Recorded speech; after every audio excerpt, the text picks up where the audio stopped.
تو کبھی نماز کو اس طرح سمجھ کر پڑھیں کہ اللہ کے ساتھ ہم باتیں کر رہے ہیں۔ اللہ اتنا خوش ہوتا ہے اپنے بندے سے کہ جب بندہ کہتا ہے نا الحمدللہ رب العالمین، تو اللہ اپنے فرشتوں میں فخر کرتا ہے، حمدنی عبدی، کہ میرے بندے نے میری حمد بیان کی، اللہ اتنا خوش ہوتا ہے۔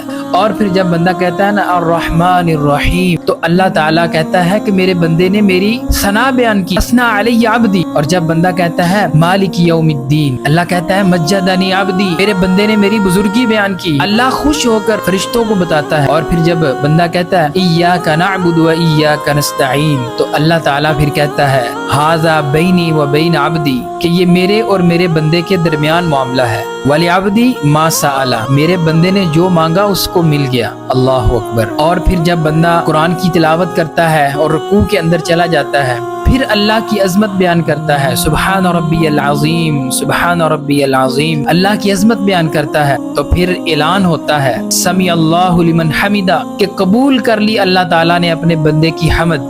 یہاں پہ سمیع کا معنی سننا نہیں بلکہ قبول، اللہ اعلان کرتا ہے کہ بندے کی حمد قبول ہو گئی۔ اور پھر بندہ کھڑا ہو کر جب ربنا ولک الحمد حمدا کثیرا طیبا مبارکا فی یہ پڑھتا ہے، نبی علیہ السلام نے فرمایا کہ میں نے اپنی آنکھوں سے دیکھا کہ 30 سے زیادہ فرشتے ان کلمات کو لینے کے لیے زمین پر اترے۔ تو کبھی نماز کو اس طرح سمجھ کر پڑھیں کہ اللہ کے ساتھ ہم باتیں کر رہے ہیں۔ نبی پاک صلی اللہ علیہ وسلم نے فرمایا کہ نماز اس طرح پڑھو کہ گویا تم اللہ کو دیکھ رہے ہو، اللہ کے ساتھ باتیں کر رہے ہو۔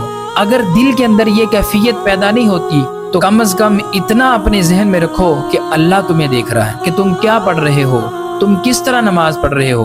پوری توجہ کے ساتھ، پرسکون اطمینان کے ساتھ نماز پڑھو۔ جب ہم اس طرح نمازیں پڑھیں گے تو ہماری نمازوں کے اندر سکون ہوگا۔ جب ہماری نمازوں کے اندر سکون ہوگا تو پھر ہماری زندگی میں بھی سکون ہوگا، ہمارے گھر کے اندر بھی سکون ہوگا، ہمارے کاروبار میں بھی سکون ہوگا، اللہ کی طرف سے رحمتیں ہوں گی، برکتیں ہوں گی، ہمارے گناہوں کی معافیاں ہوں گی جب ہم اس طرح نمازیں پڑھیں گے۔ وگرنہ ہم ساری زندگی نمازیں پڑھتے رہیں تو پھر ہماری نمازوں کا نہ دنیا میں کوئی فائدہ ہوگا نہ آخرت میں کوئی فائدہ ہوگا۔